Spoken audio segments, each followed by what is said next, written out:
आज हम बात करेंगे एक लीजेंड के बारे में, रतन टाटा। क्या आपने कभी सोचा है कि एक उद्योगपति के जीवन में कौन सी घटनाएं उन्हें प्रेरित करती हैं? इस वीडियो में हम जानेंगे एक खास घटना के बारे में, चील और कौवे, जो हमें दिखाती है पारसी संस्कृति की गहराई। अगर आप रतन टाटा के बारे में और जानना चाहते हैं तो इस वीडियो को अंत तक जरूर देखें। चलिए रतन टाटा की दुनिया में एक साथ कदम रखते हैं। दोस्तों, क्या आप जानते हैं कि शव को गिद्धों को खिला देना पारसी लोगों का रिवाज है? तो अब रतन टाटा भी पारसी व्यक्ति थे। तो इस वक्त जिस गिद्ध को आप स्क्रीन पर देख रहे हैं, यह गिद्ध भूख से तड़प रहा है और इसे इंतजार है एक पारसी व्यक्ति के शरीर का, जिसे खाकर यह अपना पेट भर सके।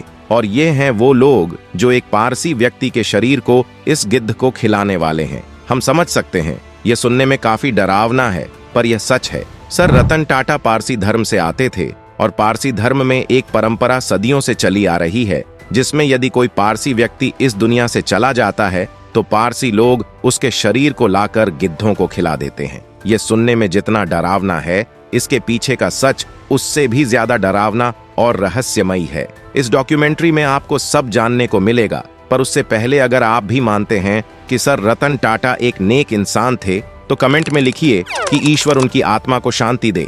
आइए आगे बढ़ते हैं। यहाँ देखिए, यह है हिंदू धर्म का दाह संस्कार। यहाँ इस्लाम धर्म में शव को दफनाया जा रहा है, और अब यह है पारसी धर्म का टावर ऑफ साइलेंस, जहाँ इन गिद्धों ने भीड़ लगा रखी है। कारण कुछ और नहीं, बल्कि इन्हें इंतजार है एक पारसी व्यक्ति के शव का, ताकि यह उसे खाकर अपना पेट भर सकें। सभी धर्मों में अंतिम संस्कार करने के तरीकों में डाइवर्सिटी देखी जाती है। जहां हिंदू धर्म में दाह संस्कार किया जाता है, वहीं इस्लाम में शव को दफनाने का रिवाज है। इसी तरह पारसी धर्म में भी अंतिम संस्कार का एक अलग तरीका देखने को मिलता है।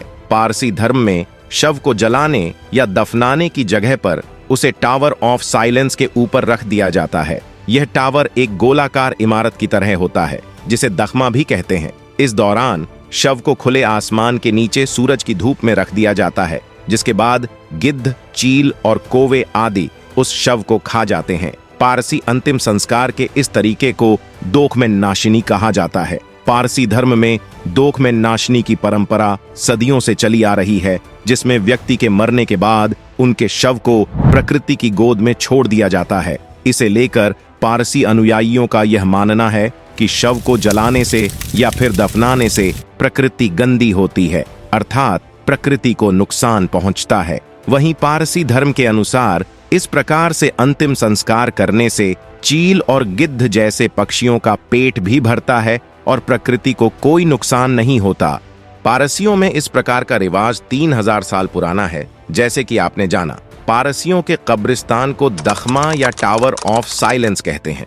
टावर ऑफ साइलेंस गोलाकार खोखली इमारत के रूप में होता है। किसी व्यक्ति की मौत के बाद शव को नहला धुलाकर टावर ऑफ साइलेंस में खुले में छोड़ दिया जाता है। पारसियों की अंत्येष्टि की इस प्रक्रिया को दोखमें नाशिनी कहा जाता है। इसमें शवों को आकाश में दफनाया जाता है, यानी शव के निपटारे के लिए उसे टावर ऑफ साइलेंस में खुले में सूरज और मांसाहारी पक्षियों के लिए छोड़ दिया जाता है। आमतौर पर तो पारसी समुदाय अंतिम संस्कार के लिए टावर ऑफ साइलेंस में शव को खुले में छोड़ देते हैं, और गिद्ध जैसे मांसाहारी पक्षी उस शव का मांस खा लेते हैं। लेकिन गिद्धों के तेजी से घटने से पारसी कम्युनिटी के अंतिम संस्कार यानी दखमा को करना आसान नहीं रह गया है। गिद्धों की प्रजातियों की आबादी पिछले कुछ सालों में करीब 99% तक घटी है। गिद्धों की आबादी घटने से मुंबई में रहने वाले कई पारसी अपने रिश्तेदारों की मौत के बाद उनके शवों के निपटारे को लेकर चिंता में थे। नई पीढ़ी के कई पारसी नहीं चाहते कि उनके प्रियजन का शरीर कई दिनों तक खुले में रहे। अंग्रेजों के समय से पारसियों की जन्म, मृत्यु और शादी के रिकॉर्ड रखने वाली पसियाना मैगजीन के मुताबिक साल 2018 में कुल 720 पारसियों की मौत हुई थी। इनमें से 647 का अंतिम संस्कार दखमा से हुआ, जबकि 73 पारसियों को दफनाया गया था। मुंबई में पारसियों के पास अब अंतिम संस्कार के 3 रास्ते हैं। पहला पारंपरिक दखमा यानी टावर ऑफ साइलेंस के जरिए अंतिम संस्कार करना, दूसरा शवों को दफनाना, तीसरा शवों का दाह संस्कार करना। आपको जानकर हैरानी होगी कि साइरस मिस्त्री के निधन से करीब 2 महीने पहले उनके पिता की मृत्यु हुई थी। उनका अंतिम संस्कार टावर ऑफ साइलेंस में हुआ था, जबकि सड़क हादसे में जान गंवाने वाले इंडस्ट्रियलिस्ट साइरस मिस्त्री का पारसी परंपरा के बजाय वर्ली के इलेक्ट्रिक क्रिमेटोरियम में अंतिम संस्कार किया गया था। रतन टाटा का अंतिम संस्कार वर्ली स्थित शमशान घर में दाह संस्कार के जरिए किया गया। पर ऐसा क्यों किया गया? इसके पीछे जेआरडी टाटा की एक कहानी है जिसे सुनकर आपकी आंखें भर आएंगी। आइए ये जानते हैं उस घटना के बारे में जिसकी वजह से सर रतन टाटा का अंतिम संस्कार पारसी परंपरा यानी दोख में आशनी से नहीं किया गया। 1980 के दशक में जेआरडी टाटा ने अपने भाई बीआरडी टाटा के निधन के बाद मुंबई के म्युनिसिपल कमिश्नर जमशेद कांगा से पूछा था कि उनके भाई के अंतिम संस्कार के लिए मुंबई में कौन सा शमशान घर बेहतर रहेगा। दरअसल फेमस इंडस्ट्रियलिस्ट होने की वजह से उनके अंतिम संस्कार में कई गणमान्य लोग आने वाले थे, इसलिए एक ऐसी जगह चाहिए थी जहां लोग इकट्ठा हो सकें। पर उस समय कुछ शमशान घर बंद थे और उन्हें अपग्रेड किया जा रहा था, जबकि बाकी जर्जर हालत में थे। इस मुश्किल से निपटने के लिए दादर में एक शमशान घर को साफ कराया गया। लेकिन जब म्युनिसिपल कमिश्नर जमशेद कांगा जेआरडी टाटा को सांत्वना देने वहां गए तो जेआरडी टाटा ने उनसे कहा कि मुंबई में शमशान घर की सुविधाएं और बेहतर होनी चाहिए। यह बात कमिश्नर को काफी बुरी लगी। उसके बाद मुंबई के कई शमशान घरों में से वर्ली में स्थित शमशान घर में काफी जगह थी और साउथ मुंबई में होने की वजह से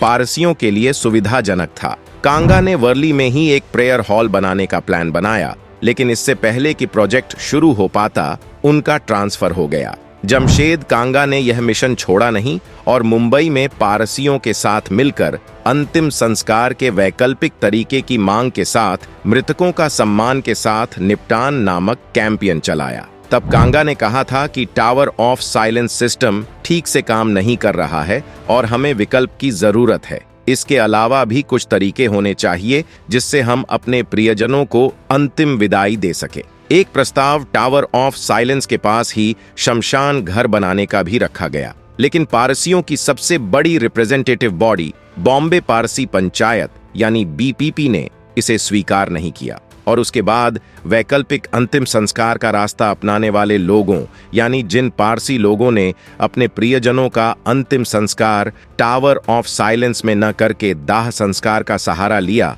उन्हें पारंपरिक पारसियों का विरोध झेलना पड़ा। दरअसल टावर ऑफ साइलेंस के जरिए शवों के अंतिम संस्कार करने वालों को ही वहां बने प्रेयर हॉल में प्रार्थना की इजाजत दी गई। जिन लोगों ने शवों को कहीं और दफनाया या जलाया था, उन्हें टावर ऑफ साइलेंस के प्रेयर हॉल में जाने से रोक दिया गया। कहीं और शवों को दफनाने और जलाने वाले 2 पारसी पुजारियों पर भी प्रार्थना हॉल में जाने पर रोक लगा दी गई। इसके बाद साल 2015 में पारसियों के एक समूह ने म्युनिसिपल कॉरपोरेशन के साथ मिलकर मुंबई के वर्ली में पारसियों के लिए एक शमशान घर बनवाया, जहां सर रतन टाटा जी का अंतिम संस्कार पूरे राजकीय सम्मान के साथ किया गया। अगर आज की ये वीडियो आपको पसंद आई तो वीडियो को लाइक करें, शेयर करें और अगर आप हमारे चैनल पर पहली बार आए हैं तो चैनल को सब्सक्राइब करना न भूलें।